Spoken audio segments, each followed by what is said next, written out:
일일 모의고사 보도록 하겠습니다.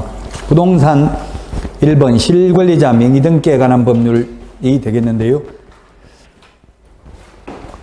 양자간 명의신탁 또는 이자간 명의신탁, 횡령죄에 성립하지 않는다고 했습니다. 모두 형사상 처벌받지는 않지만 판례인데요. 이러한 팔아먹어버리면 신탁자의 소유권을 침해하는 행위가 아니므로 손해배상 책임을 부담하지 않는다 했는데 손해배상은 해야 됩니다. 신탁자가 소유자인데 남은 걸 팔아먹었으니까 손해배상은 해야 된다는 게 판례고요. 그 다음에 이것도 최근에 판례인데 이런 명의신탁을 했다 하더라도 불법 원인급여에는 해당되지 않는다. X가 아니고 해당되지 않는다고 했으니까 맞네요. 불법 원인급여라면은 이미 지급했다면 돌려받을 수 없겠죠? 불법 원인급여가 아니기 때문에 돌려받을 수는 있다는 이야기입니다. 답은 2번이고요. 그 다음에 이 법 시행 후에 이 말이 중요합니다. 시행 후에 명의신탁을 했다면 매수자금 및 취득세 등 취득비용만을 부당이득으로 반환받을 수 있습니다. 그러나 시행 전이라면 부동산 자체를 부당이득하였다고 보는 게 상당하다.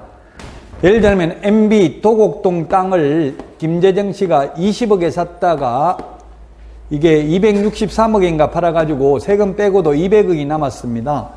그럼 1995년 7월 1일 실명법 제정 전에 명의신탁 약정이 이루어졌다면 200억 다 돌려달라 할 수 있다고요. 시행 후라면 대준 돈 20억만 돌려받을 수 있다. 이거 시행 전 후에 따라 다릅니다.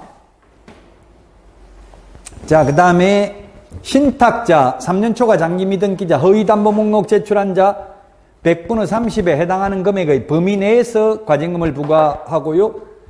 그러면 수탁자는 과징금 부과 대상이 아닙니다. 과징금 부과받고 나면 1년 안에 실명 등기해야 되고 1년 안에 실명 등기 안 하면 1차 이행강제금 10% 또 1년 지나면 즉 과징금 부과일로부터 2년 지나면 2차 이행강제금 20% 딱 두 번만 부과하고 끝입니다. 자, 그 다음에 2번 농지법입니다. 농지법 2022년 8월 18일 날 개정된 내용입니다. 1번 시구원면장은 농지취득자익증명을 발급받은 자가 농업경영계획서 또는 주말체험용 농계획서를 계획서에 포함하여야 할 사항을 기재하지 않거나 첨부하여야 할 서류를 제출하지 않는 경우 농지취득자익증명을 발급하여서는 아니 된다. 2번 시구원면장은 1필지를 공유로 취득하려는 자가 시군구의 조례로 정한 수를 초과한 경우에는 농지취득자익증명을 발급하지 아니할 수 있다. 3번 시장군수구청장은 농지를 효율적으로 이용하고 농업 생산성을 높이기 위하여 통상적인 영농관행 등을 감안하여 농지 1필지를 공유로 소유하려는 자의 최대 인원수를 5인 이하의 범위에서 시군구 조례로 제한할 수 있다. 5인이 아니고 7인입니다. 7인. 물론 상속이나 유증은 저도 상속인이 제가 형제간이 9명입니다. 그럼 아버지가 먼저 돌아가셨으면 아버지 명의로 되어 있는 거 어머니까지 하면 10명이 공유로 할 수도 있는 게 원칙이 공유로 공동상속되잖아요. 그 상속받는 건 상관없다고요. 공유자 수가 많아도.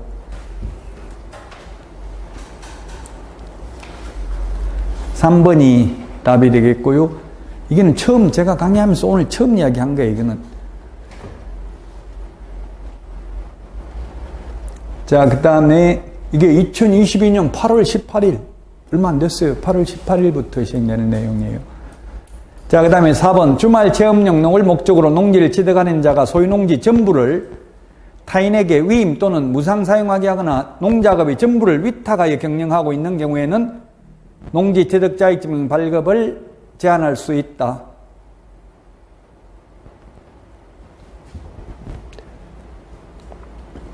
자, 그리고 농지대장은 모든 농지에 대해서 필지별로 작성한다. 농지대장을 옛날에는 뭐라고 불렀어요? 농지원부라고 불렀죠? 농지원부가 농지대장으로 바뀌었습니다. 이거 LH지구원 광명시형 신도시 투기사건 때문에 농지법이 개정된 겁니다. 더 강화시켰죠? 경자유전의 원칙에 부합하도록 하려고 개정시킨 것입니다. 답 3번입니다. 자, 다음은 3번 문제입니다. 3번 문제. 장사 등에 관한 법률 틀린 것인데요.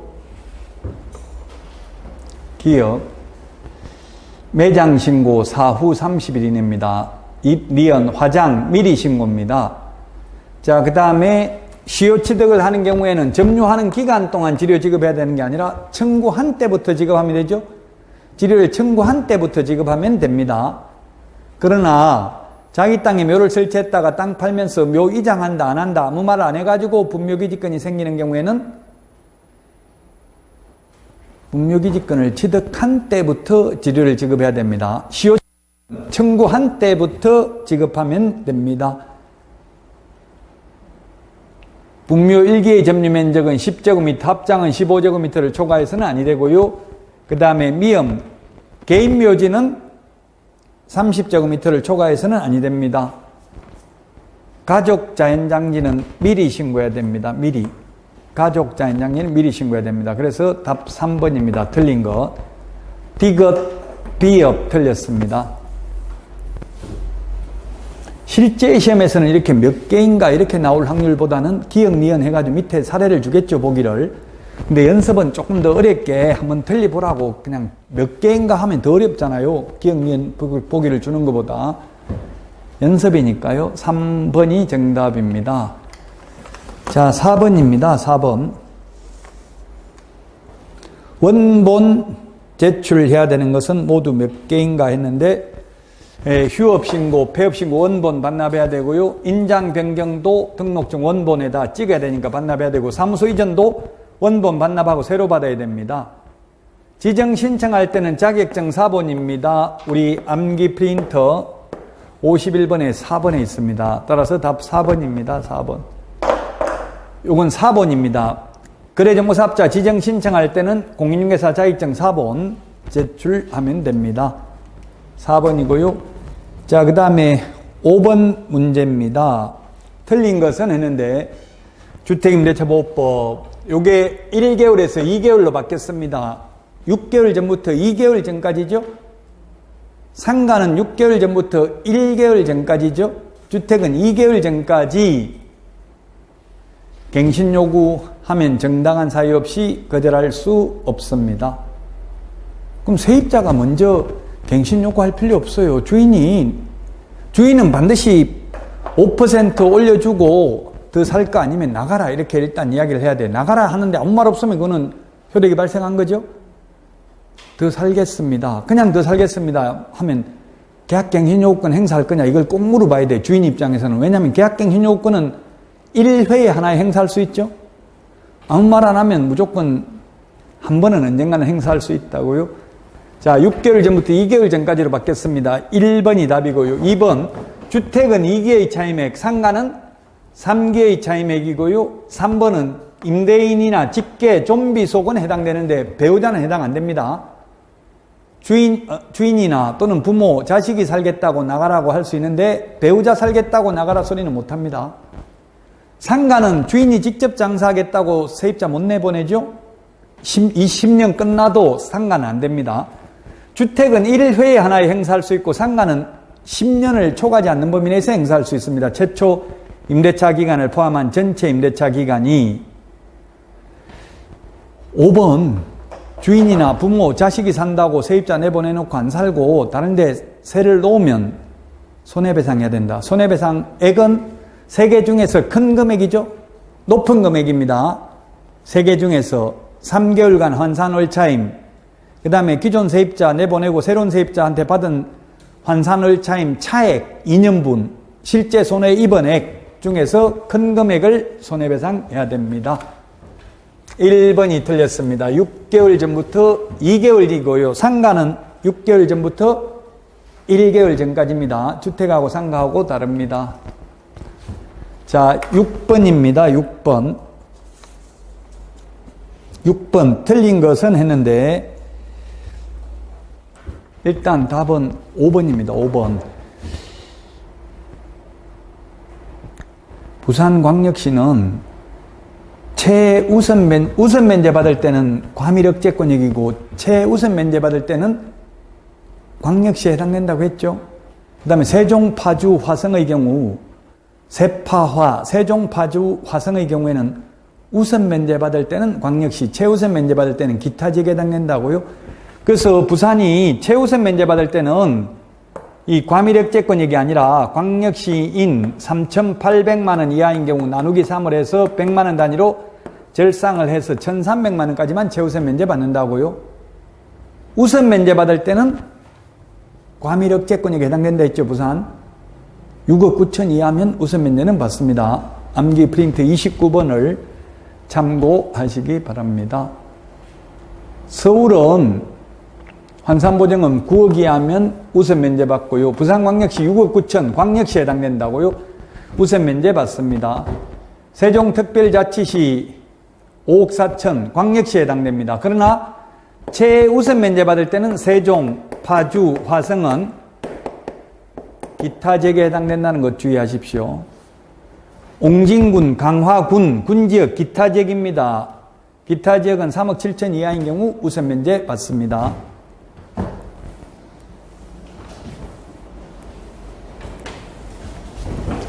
(5번) 부산광역시는 우선 면제 받을 때는 과밀억제권역, 최우선 면제 받을 때는 광역시에 해당된다는 점을 주의하시기 바라겠습니다. 자, 7번입니다. 옳은 것인데요. 매수보증금은 최저 매각가격의 10분의 1이고요. 2번이 맞네요. 차순위 매수신고는 최고가 매수신고인이 신고한 금액에서 그 보증금을 뺀 금액을 넘는 때에만 할 수 있습니다. 등기 촉탁한 때 소유권을 취득하는 게 아니라 매각 대금을 다 낸 때 소유권을 취득합니다. 대금 지급 기일이 아니고 기한입니다. 기한. 재매각 절차에서 전의 매수인은 매수 신청을 할 수 없습니다. 왜? 재매각이라는 것은 보증금만 걸어놓고 잔금 내지 않아서 실시하는 게 재매각이죠.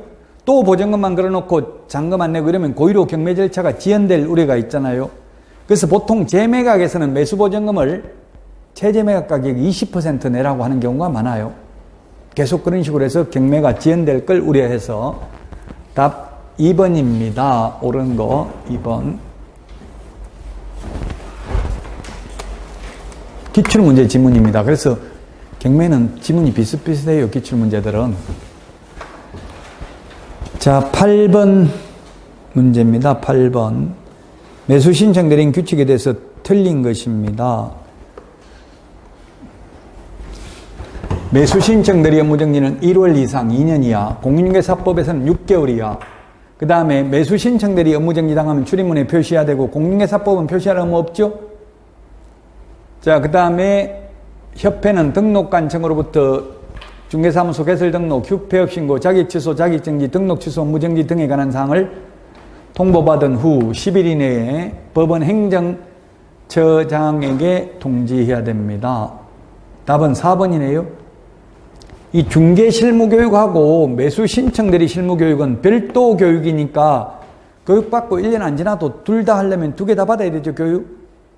단 매수 신청 대리 교육을 받고 매수 신청 대리를 폐업했다가 1년 안에 다시 매수 신청 대리 하려면 매수 신청 대리 실무교육을 또 받을 필요 없죠? 근데 중개 실무교육하고 매수 신청 대리 실무교육은 별도 교육이니까 둘 다 받아야 된다고. 둘 다 하려면 1년 안 넘었어도. 그래서 안 받아도 된다 했으니까 4번 틀렸고요. 5번 보수 지급 시기는 약정이 없으면 매각 대금 지급 기한일이고요. 중개 보수는 약정 없으면 거래 대금 지급이 완료된 날입니다. 이 매수 신청 대리와 경매는 지금 지문이 비슷비슷한 게 기출문제라서 그렇습니다. 기출문제는 지문 다 똑같은 파트에서 많이 나온다고요. 경매는 특히 기출문제 위주로 볼 수밖에 없습니다. 워낙 방대하니까 다 하려면은. 자, 9번입니다. 9억 초과하는 경우 적용되지 않는 것은 했는데, 적용되지 않는 것. 기억, 대항력 적용됩니다. 계약갱신요구권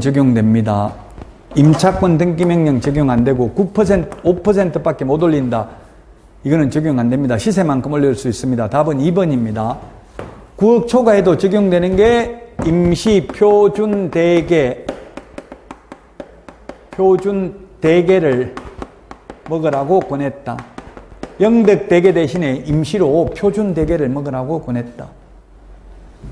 임시 특례 적용되는 겁니다. 이거 9억 초과하더라도 서울에서 임시 특례 2020년 9월 29일부터 6개월간 연체한 차임은 3개의 차임액을 연체하는 것으로 보지 않는다. 표준권리금 계약서, 상가금 임대차 표준계약서, 대학력 계약갱신 요건, 권리금 회수기회 보장 3개의 차임액을 연체하면 해지할 수 있는 것, 요건 적용된다. 2개는 적용된다고요? 적용 안 되는 거 임차권 등기명령 5%밖에 못 올린다. 월차임 전환율, 임차권 등기명령, 최우선 면제, 우선 면제 이런 거는 적용 안 된다고요. 답 2번이 답이 되겠습니다. 실제 시험에서는 이렇게 몇 개인가 이런 식으로 많이 안 나옵니다. 그냥 기억, 니은 보기를 주는데 저는 그냥 좀 어렵게 내려고 일부러 몇 개인가 이렇게 했어요. 어쨌든 박스형 문제가 최근에 출제되는 대세입니다. 옳은 것입니다. 옳은 것. 선고유예, 기소유예는 결격사유 아니죠? 집행유예는 유예 기간 동안 결격사유죠? 포상금, 이거는 뭐 이제 포상금 지급, 다른 거는 다 다른 조건은 생각 안 하고, 포상금은 검사가 공소 제기하거나 기소유예 결정을 한 경우에 하나의 포상금 지급하잖아요. 그 기소유예 포상금 지급하고요.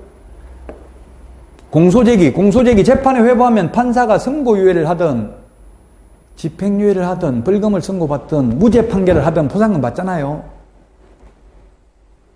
무죄 선고한 경우도 포상금 받는다. 예, 옳은 것. 답 3번입니다.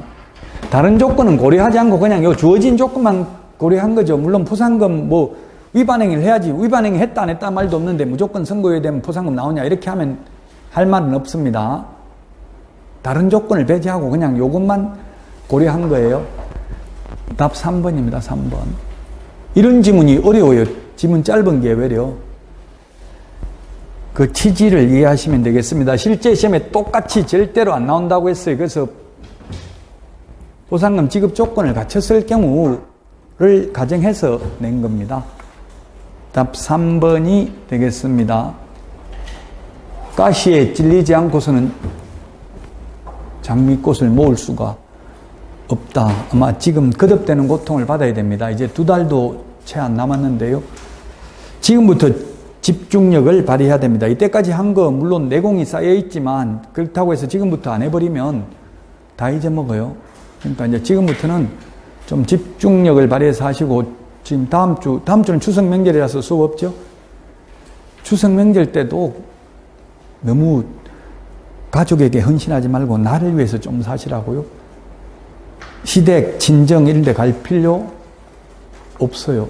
저도 형제가 9명인데 엄청나게 제가 최고 잘했어요. 부모님한테. 제가 한 10년 동안 나중에 아버지 돌아가시고 나서 보니까 통장 저 혼자만 용돈 드렸더라고. 10년 동안. 다른 사람 아무도 안 했는데 잘하니까 끝없이 더 잘하기를 요구할 뿐이고, 못하다가 한 번 잘하면 엄청나게 좋아해요. 여러분들도 좀 못하다가 잘하시라고. 계속 잘하면 밥하라고 하면 밥에다 소금 뿌려가지고 그냥 못 먹게 만들면 그다음부터 밥 하지 말라고 그래. 너는 하지 말라. 네가 하면 오히려 더 일만 더 많아진다. 하지 말라고 전 가서 쉬어라. 이렇게 나온다고요.